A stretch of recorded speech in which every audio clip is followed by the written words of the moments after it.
2 দিনের সহিংস বিক্ষোভের পর নেপালের পরিস্থিতি আজ থমথমে। প্রধানমন্ত্রীর পদত্যাগের পর কমে এসেছে বিক্ষোভ সংশ্লিষ্ট সহিংসতার ঘটনা। এই পরিস্থিতিতে দেশটিতে স্থিতিশীলতা ফিরিয়ে আনার দায়িত্ব নিয়েছে সেনাবাহিনী। এই উদ্যোগের অংশ হিসেবে বুধবার সন্ধ্যা থেকে নেপালে দেশব্যাপী কারফিউ জারির ঘোষণা দিয়েছে সেনাবাহিনী।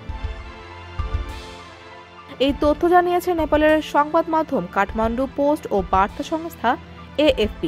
বিকেল 5টার পর থেকে শুরু হয়ে আগামীকাল বৃহস্পতিবার ভোর 6টা পর্যন্ত এই কারফিউ প্রযোজ্য থাকবে।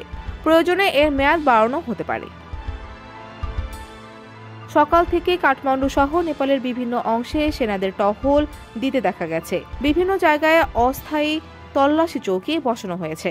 এমন এক চৌকিতে AFPর প্রতিবেদককে নাম প্রকাশে অনিচ্ছুক সেনা বলেন, আজকে সব চুপচাপ, সেনাবাহিনী সব সড়কে টহল দিচ্ছে। গত 2 দশকের মধ্যে সবচেয়ে সহিংস বিক্ষোভের সময় পার্লামেন্ট ভবনে অগ্নিসংযোগ করার ঘটনা ঘটে। এক পর্যায়ে দেশটির প্রধানমন্ত্রী KP আলী শর্মা পদত্যাগের ঘোষণা দেন। এক বিবৃতিতে সেনাবাহিনী জানিয়েছে, ছাত্র শিক্ষার্থীদের বিক্ষোভে কিছু স্বার্থান্বেষী মহলের অনুপ্রবেশ ঘটেছিল, যার ফলে ভাঙচুর, লুটপাট, অগ্নিসংযোগ, সুনির্দিষ্ট মানুষ ও তাদের সহায় সম্পদের ওপর হামলা, এমনকি যৌন হয়রানির মতো ঘটনাও ঘটেছে বলে সেনাবাহিনী দাবি করছে। সেনাবাহিনী হুঁশিয়ারি দিয়ে বলেছেন, এ ধরনের ঘটনা অব্যাহত থাকলে শান্তি ও নিরাপত্তা নিশ্চিতে কারফিউ মেয়াদ বাড়ানো হবে।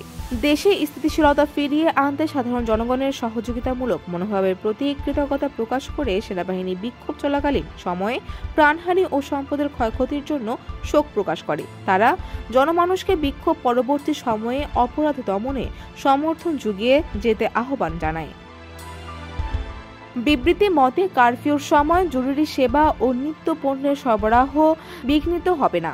সেনাবাহিনী আরও জানিয়েছে, চলমান সংকটের রাজনৈতিক সমাধান খুঁজে পেতে সংশ্লিষ্টদের সঙ্গে আলোচনা চলছে। পরবর্তীতে বিক্ষোভের নামে ভাঙচুর, লুটপাট, অগ্নিসংযোগ বা কোনো ধরনের হামলা হলে সেগুলোকে ফৌজদারি অপরাধ হিসেবে বিবেচনা করা হবে এবং নিরাপত্তা কর্মীরা কঠোর ব্যবস্থা নেবে বলে বিবৃতিতে হুঁশিয়ারি দেওয়া হয়। ডেস্ক রিপোর্ট, সমকাল।